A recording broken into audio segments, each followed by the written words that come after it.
Hey everyone, welcome to the Mobile User Acquisition Show.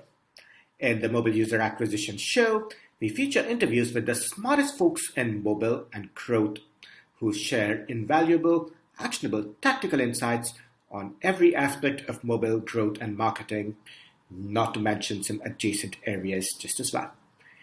The Mobile User Acquisition Show is presented by me, Shamant Rao, CEO of the mobile growth marketing firm Rocketship HQ, and produced by Karishma Sundaram, our superstar content marketing manager at Rocketship HQ.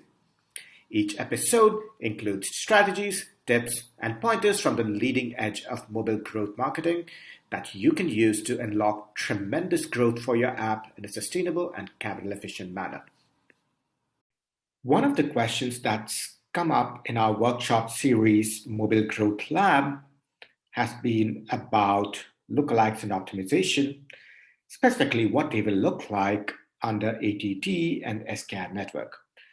By the way, our workshop series, Mobile Growth Lab, is now over. The core sessions are over, but we have a waitlist for our subsequent edition that will launch later this year. Feel free to go to mobilegrowthlab.com to sign up for the waitlist if you haven't done so already. Thank you.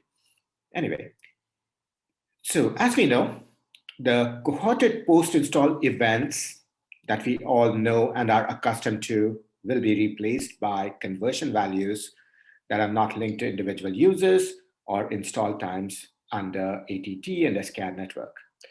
So ad networks such as Facebook and Google will receive postbacks for these conversion values without timestamps rather than individual postbacks for each completed event. Right now, all the networks are getting every revenue event, every level 50, whatever you set up, every free trial. They're not going to get that in the future.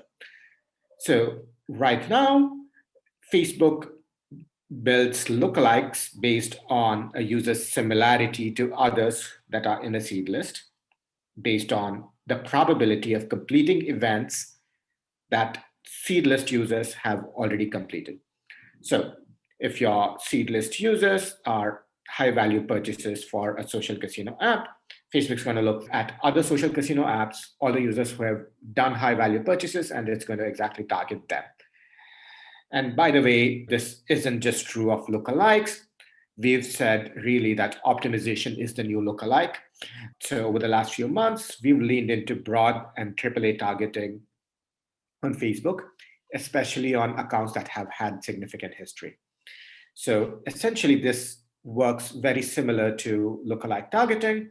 So if you're optimizing for purchases for your Match 3 game in a broader AAA campaign, Facebook would find other users that made high value purchases in other Match 3 games, right? Because Facebook knows who those users are. Facebook has the history of postbacks from all of these users. So all of that's changing under ATT and SKAdNetwork. Under SKAdNetwork, the algorithm is not going to know who made the high value purchases in other comparable apps, but you can still map your events in your conversion value schema to standard events in your MMP for Facebook, Snap, TikTok, and other platforms. So let's unpack that a bit. This is to say, whenever an event fires in your app, you have set up your conversion value schema so that your conversion values are updated every time an event fires. So for example, a user completes a first purchase event, your conversion value goes to 3 or 011. User completes a first purchase and then gets to level 40, conversion value becomes 6, 110, right? These events can be and should be really mapped to standard events in Facebook. So every purchase can be mapped to Facebook's standard event, FB mobile purchase. In fact, at this point of time, Facebook does insist that you map all conversion value events to their standard events. Otherwise, they'll not be able to optimize it. So if you map your standard event to FB mobile purchase, what Facebook sees is really an event FB mobile purchase was fired, or an event add to wish list was fired when somebody completed conversion event number 10 in SKAdNetwork. So Facebook's algo is going to know and understand how many FB mobile purchase events are fired. It will know and understand which users were targeted by each campaign.